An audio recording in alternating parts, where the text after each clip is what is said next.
fell, while heroes proved in liberating strife.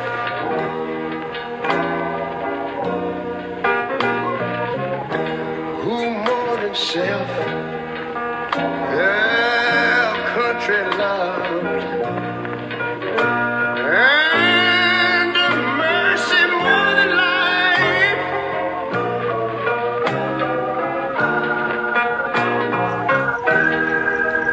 America,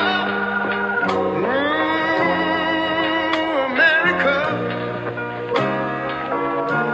make God thy gold refined, till all success be nobleness, and ever again divine. Hello, people. This is Ambassador Bird with Lifestyles of the Unemployed, a show dedicated to putting the voice of the American people out there. I met a young man in the park who's doing a great service for the many people who have lost their jobs during the pandemic. He has created a safe haven to help supply food and comfort to the many people who are living on the streets and in the parks in tents. He's an extraordinary young man named Austin, and let's meet him. Greetings, my name is Austin, and one night I saw in a dream a map of the West Coast, and it zoomed in on one specific spot. I saw the shape of the coast in my mind. That was it, and I woke up. But I knew when I woke up that that dream was very significant. So I had some friends praying for me in Kansas City at a ministry called the International House of Prayer. As they were praying for me, God said Psalm 41. So afterwards I looked up Psalm 41:1, and it says, "Blessed is the man who considers the poor." So I knew that my mission in LA would be to consider the poor, to help the poor, to love and to serve the poor. Tell me, how did you choose Echo Park of all places? I chose Echo Park because there was a contact when I was coming to Los Angeles. I didn't know anyone in the city, didn't know anything about the city. I had never been here before. So I reached out to my friends and I said, does anyone know anyone in LA, because I'm going? And somebody gave me a contact, and we were going to meet in Echo Park. Unfortunately, that contact couldn't make it that day, but me and a friend of mine who came with me from Kansas City ended up here. And so we figured if we ended up here, it's for a reason. There's no coincidence. And so we began to love and to serve the poor here in this community. It's beautiful, and I can tell you're on an amazing mission, as we all are, trying to help each other. I want to know, what you think needs to happen in this city to help people? Found it's not about making people do something. It's about listening to people, understanding them, and honoring them as human beings. And I've learned so much more about how to love people through just listening to their stories and helping them process trauma. Because we've all experienced trauma, and the people here more than most.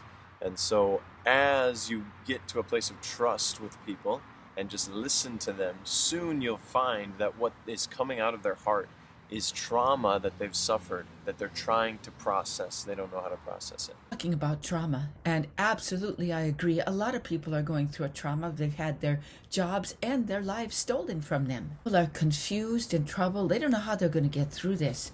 What do you think the city's doing for these people? Well, the city has a very big and important job. It's a great responsibility, looking out for the needs of the people, seeking to care for people well. But ultimately, we are going to act, and we're going to do according to what we believe and according to what's really inside of us. Eventually, what's inside will come out. And so my prayer, continually, my prayer for the city, is that they would be transformed, that the leaders in this community would be transformed by the power and love of God, that they would know their true identity as sons and daughters of God, that they would be able to receive His love every day, and through that encounter with the Creator, they would be well equipped to serve and to give and to love the community. Unfortunately, I think in a lot of ways our government, and in a lot of ways the leadership of the city is not quite there yet, and that's why I continue to pray for them every day. What do you think causes this separation? Certainly we've seen it in other societies, but why is this happening to all of us right now? I believe it's simply separation from God that causes that. Because the human being was created with such intricate detail that needs to be connected to our Creator. And when separation happens, everything in our life becomes dysfunctional. And we start to try to be our own father, be our own mother, be our own king, be our own God. Now we're empty, we feel alone, we're afraid, our needs aren't being met, and our desires aren't being fulfilled. Because God created us with deep need and deep desire to be filled by His presence. When we're separated from Him, it's a desperate state of being. Now we have to try and fight to earn things. We don't know who we are. We need to prove our identity. We need to show that we're something great. We need to try and provide for our own needs, and it's just stress upon stress upon stress. So when I see the system, I see that the system is led by people, unfortunately, grievously, who are separated from their Creator. And they don't, in that separation, they don't know who they are, and their only option is selfishness. Their only option is greed. Their only option is this stressed, depressed, panicked lifestyle of just trying to selfishly get what they need.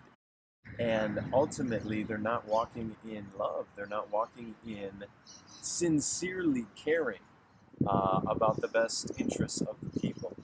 So, like I said, that's why we just need to continue to pray that the leaders of the system would experience the power and love of God to such a degree that they can actually be fulfilled in what they need by the Creator and step out to love others as well. You're an absolute angel, and I want to thank you, Austin, for sharing your view on what's happening. My belief that we can all come together if we just understand the concept of love. In this way, we can build a whole new world to our liking, in which everybody profits and everybody survives. Thank you. Hi, this is Ambassador Bird, and I'm going to decorate somebody's home down here in Echo Park. Grace, gratitude,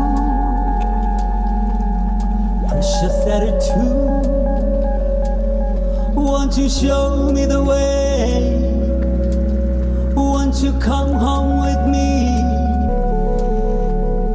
Grace, gratitude,